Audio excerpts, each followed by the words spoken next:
Hello, this is Nathan Anderson with Yogic-Visions.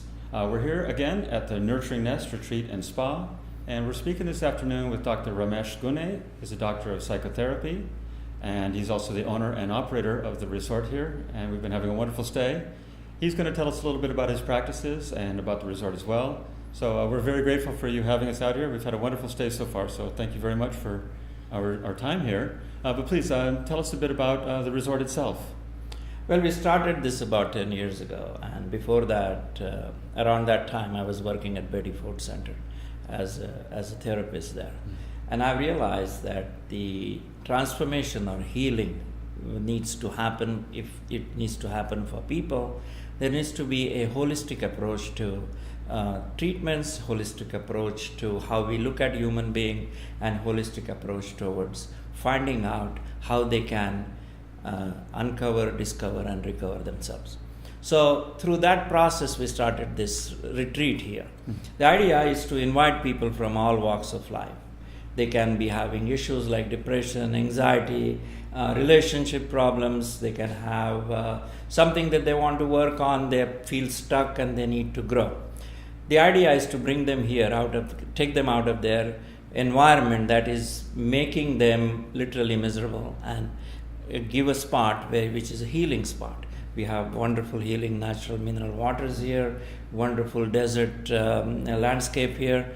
So they come here, it's uprooting from the exhausting environment and bringing them into a place where they can breathe.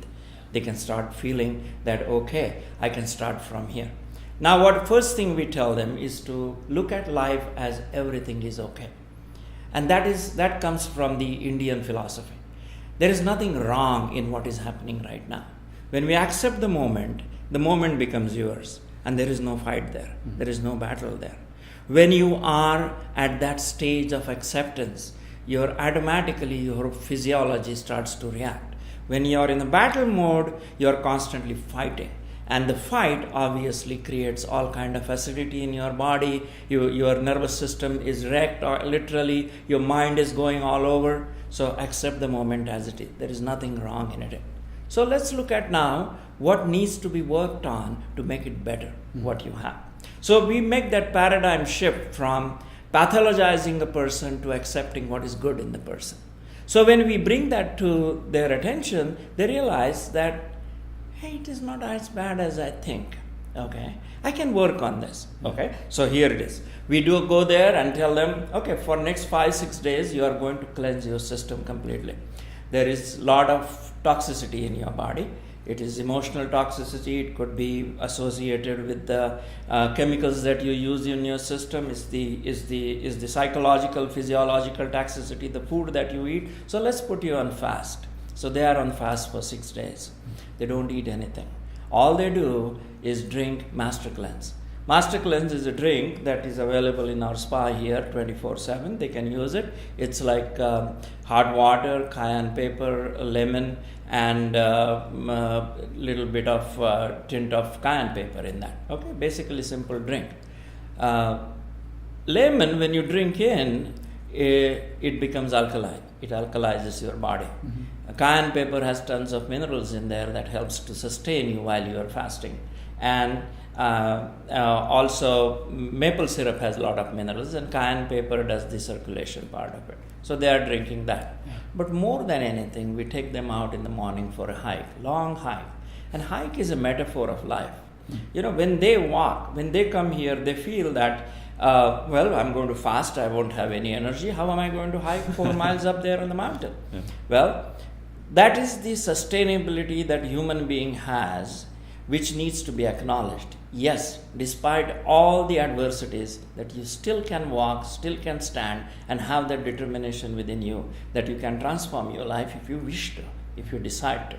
So the group environment itself is so conducive that they walk there and they realize that it is not the conditions they put on themselves to be inhibited gets broken. And that is the opening that they start to see from day one. So we do yoga here in the morning. I teach them yoga. I have studied yoga when I started doing yoga when I was 6 years old. So it's in my system, you know. And my mom used to teach us yoga early in the morning. all brothers and sisters will stand, and before we go to school we have to do yoga. And that used to be a literally troublesome thing for us, because who wants to do this? But she put that discipline in all brothers and sisters. So after I came to this country, I was on a fast track. I was a journalist before. For several years I was working in New York with a newspaper, and I had lost it. But at one point in my life something happened. Then I reconnected with yoga and meditation, and found out that all the deficiencies and all the challenges that I'm facing in my life have been taken care of by yoga and meditation. Suddenly I felt a shift in my own personal transformation, and that's where I left journalism and started the path of psychology. I went to Harvard Medical School to study mind-body medicine. So from there I understand the gist of what is happening, and what has been the 5,000-year-old tradition of yoga been telling people is to access that which already is there. Finding that mind that is already peaceful. There is no mind that is disturbed all the time. There is a peace, there is a solitude, there is a sense of oneness and connection with the whole being. Unfortunately, in the rut of life, we realize we are not there. We can't find it. So when I acknowledged that, I felt it, and I experienced a major shift in my life, I decided to go this route.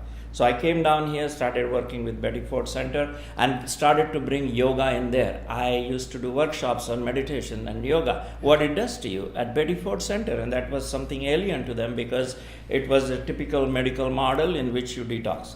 However, I realized the limitations of this, and therefore we started these retreats here. So when I do yoga, I ask them to identify the imbalances in their body, and that imbalance is reflected when they do the posture. Say, for example, you go up there and stand on your toes, right away you are going this way.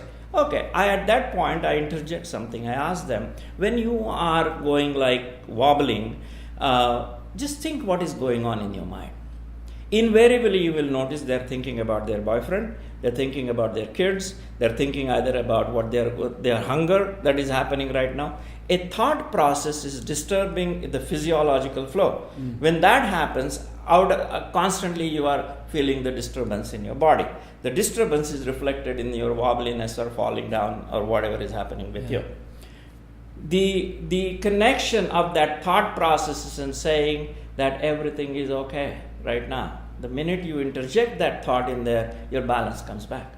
This is the reflection. This is the literal metaphor of how your mind and body, when they're not in alignment, you are disturbed. So by the time they end this retreat, those people who are literally falling on the floor, they have complete steady balance when they leave here. And I ask them what happened here. And the invariable question is, something has shifted inside me. Something had changed. The way I look at life is no more the same that I used to look at before. Yeah. I am taking it as a sense of acceptance, and from here I'm going to move. Why? When they are fasting, their consciousness is going through various shifts, and in the state of fasting process, your consciousness is at a very elevated stage. There are a lot of insights coming towards you. You are in silence most of the time. So you have no external distractions. All you are doing is basically connecting with yourself. And a lot of people are afraid of facing themselves. That's why they are engaged in all kind of things outside. So this is a kind of a compulsory self-exploration process that they go through, not forced on them. However, the process itself leads them into doing that. So what happens then is subsequently they realize that, well, this is how my life has been, this is how I feel it can be, and this is what I'm going to do about it. So this is a three-way process that happens in the process, right? Mm-hmm. Then they do yoga, their balance is back, they're restored. They learn the whole process of meditation, and meditation I teach kind of a transcendental meditation, but not battling with the thought, but becoming friends with the thought. And the friends will, the thoughts will disappear gradually, and then you will enter into that space which is very peaceful and connected with you. So that meditation helps them. Then my wife does chiropractic treatment with them, which is bioenergetic synchronization. and also emotional integration kind of a thing. So what happens is when our emotions are disturbed, our body manifests a different kind of pains and aches and symptoms, and ultimately turns out to be a disease. So to understand the cause of why body is reacting this way, going there, correcting that, reassessing it, wiping it out, and getting a new meaning from what happened to you has a direct effect on how you feel physically. So during these retreats, you also weave Ayurveda in as well?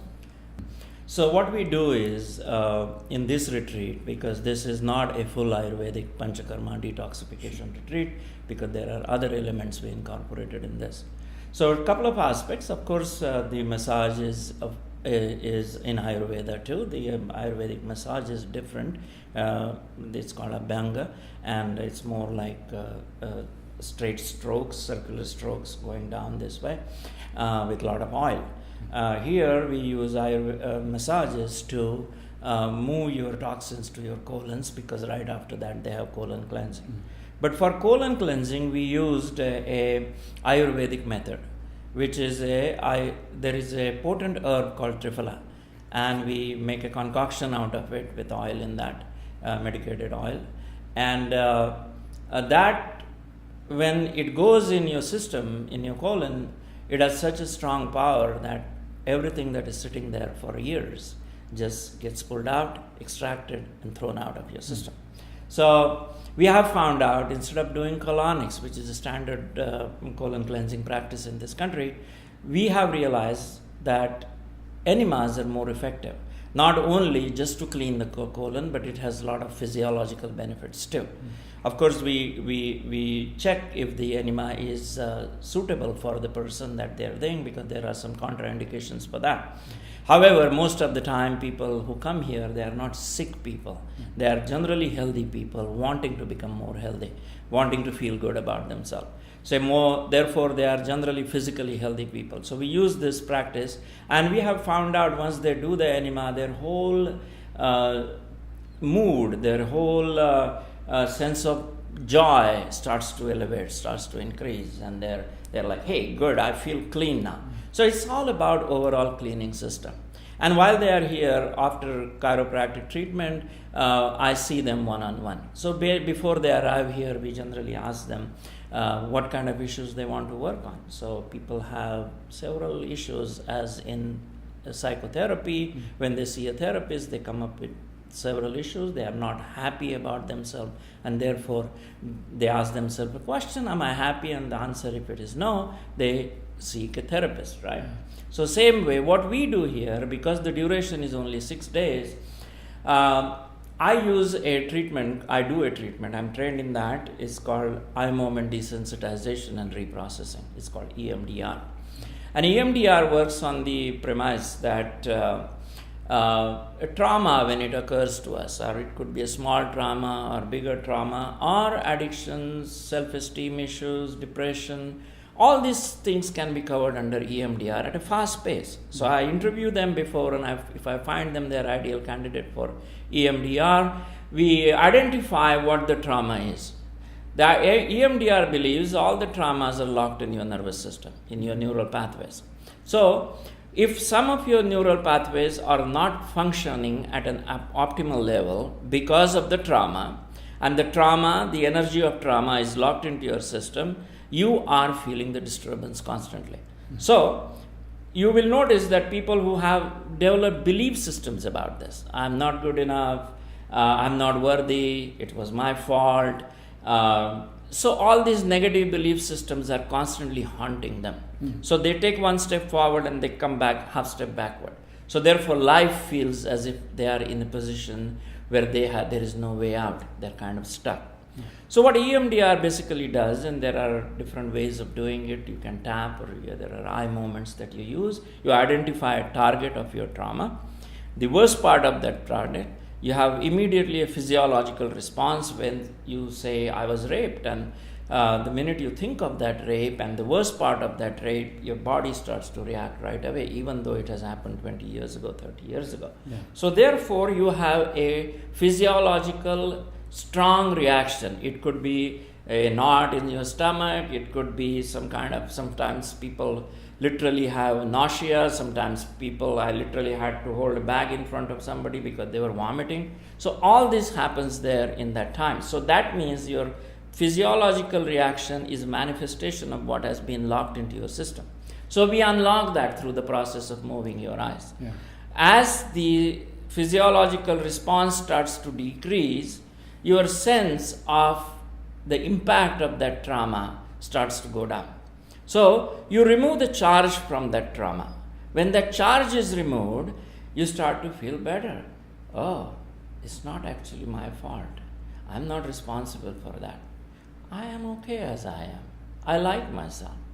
These kind of cognitive shifts start to happen as they start to see all the memories associated with those trauma, because every time you move the eyes, all the memories associated with that trauma or something that is not relevant to it but that has some meaning with what is going on with it, or absolutely absurd memories will start to come up. There is no one way of what should come out in EMDR, because whatever is happening for relieving the stress that your system is feeling. So body in its own innate capacity is doing the work. The brain is doing the work. So all you are doing is allowing that to flow out of your system, get a clarity about what has happened, and you re-implant a new belief system using the same thing: I am okay as I am, or it was not my fault, I am okay, I am worthy, that kind of a thing. When this happens in 5-6 days there, the whole overwhelming feeling and experience and the living that they were living all the time, that feeling goes away. And they start to feel extremely lighter. They see the clarity in there. They allow themselves to go through the process, if it is forgiveness, acceptance, connecting with people, sharing love with other people, whatever the blocks that they were holding on, they just disappear in 5-6 days. So people go back. So with that, then we have group therapy, then we do the vision board here, so that how do you want your life to be from now onwards? So they create a wonderful vision board before they leave here, and they have something tangible to take home, so they can put it on their wall and keep looking at it as to where my life is going. Right. Yeah. So towards the end, this has happened. On the last day, we consolidate everything that we have learned. So when they go home, they have a huge toolbox with them. Now, it is up to them. This is just a jump start. Yeah. I don't guarantee them that your life will be 100% good tomorrow. But I guarantee them, if they do this for 90 days, every day, what they have learned here, okay? And if they don't feel the benefit and their outlook upon themselves and their life doesn't change, come back, I will give you your money back.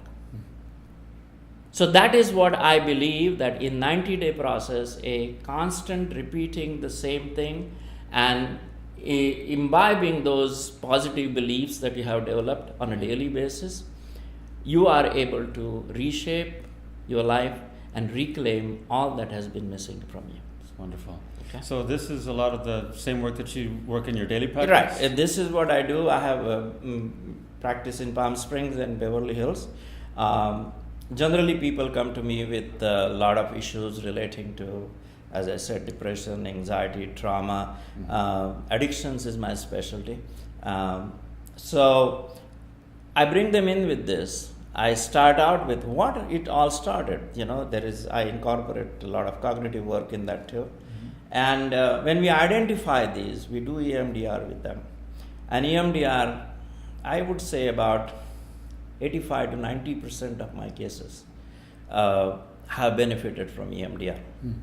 Now, I don't tell them to stop therapy right after EMDR, because it's like, oh, now you're good, you go. Like, it's like 2 days in hospital, you're feeling better, get out of here.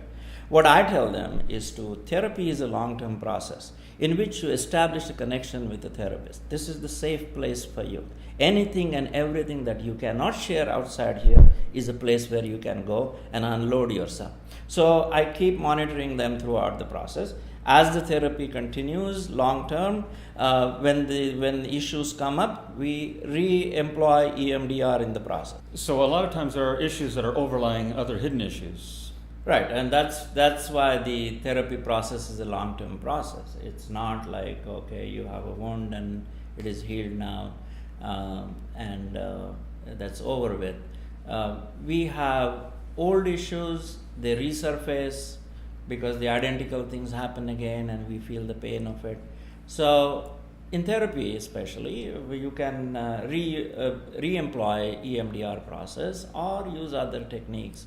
So therapy, I believe, is a long-term process. Therapy is really discovering oneself, and not only stop there by discovering, but grow in your life, find a meaning and purpose in your life. And when that meaning and purpose is sought, life becomes beautiful. As I said, when people have a concept of life is not good, then they are fighting with life. When they say whatever is happening right now is okay, this is it right this minute, how can I change it? That's a positive step to look at. Yeah. It is not good, and then your mind is totally disturbed because you are looking at what is not good.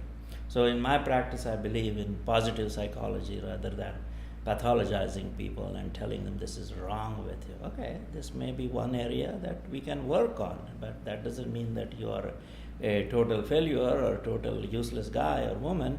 And that itself is a very soothing way to look at your life. That my therapist thinks I'm good, I'm not bad as other people are thinking. And therapist does not have to tell them what is wrong with them. They know already. So you can start from that point. That's where I go with my therapy practice. Yeah. That's great. So tell us a little bit more about the EMDR. See, EMDR, as I said, EMDR is it's a neural network. We open it up, and I found it when EMDR came in early 90s. I studied the EMDR in 92, 93, and I'm certified in the treatment of it. There is a yoga posture, actually. If you look at some of the mudras in yoga, there is a posture that allows you to, that asks you to move your eyes like this all the time. Okay. Well, I was studying that, and I opened some of the old yoga books to understand what they're talking about. The exercise is meant for your eyes, basically. So I have some patients who came here, and I continuously started doing EMDR with them. And she was here for, again, one of the retreats, and she was wearing glasses. And then we started doing EMDR, and she, in the third day, she said, I don't need glasses here now. Right? That's great. So yoga practice for your healthy eyes, they talked about moving your eyes in this direction. I realized that where EMDR advanced a little further is at that process of moving your eyes, EMDR was able to identify the emotional issue involved in that. So when you connect two things together, there is an explosion that happens there. Okay, and if you just focus on physiology, you're looking only at physiology. My belief is that always anything that is happening in physiology has a connection with what is happening in your mental world. And if your mental world, you are able to stabilize and acknowledge what is going on and make an effort to change it, your physiology changes. So this whole intricate relationship that we have with mind and body needs to play a major role. It's not just one way. Okay, you take this pill and it will stop everything is not the right way. It's not going to happen. Medicine will and is now acknowledging the fact that it is not the only way.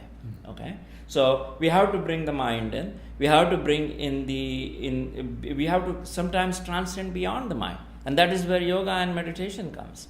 Okay, yoga does that. Yoga has been able to bring that profound awareness, which is called the connection with the cosmic awareness. We talk about it. Yoga is not just a physical discipline. Yoga is more than that. So physical discipline is just a vehicle to accomplish that larger peaceful goal that we are striving for. In Indian philosophy, you may call it the connection with the Brahman, the whole cosmic soul, our personal soul merging with the cosmic soul. And when that union happens, you are transcendent beyond your body and mind. Then you become one with everything. So there is no duality between you and me. So this whole sense of oneness is finding that spirit. You call it God, you call it whatever you want to call it. So this is the spiritual journey.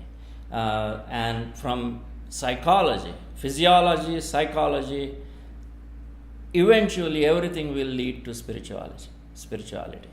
And when you find that spiritual aspect of it, then your psychology and physiology will be way better.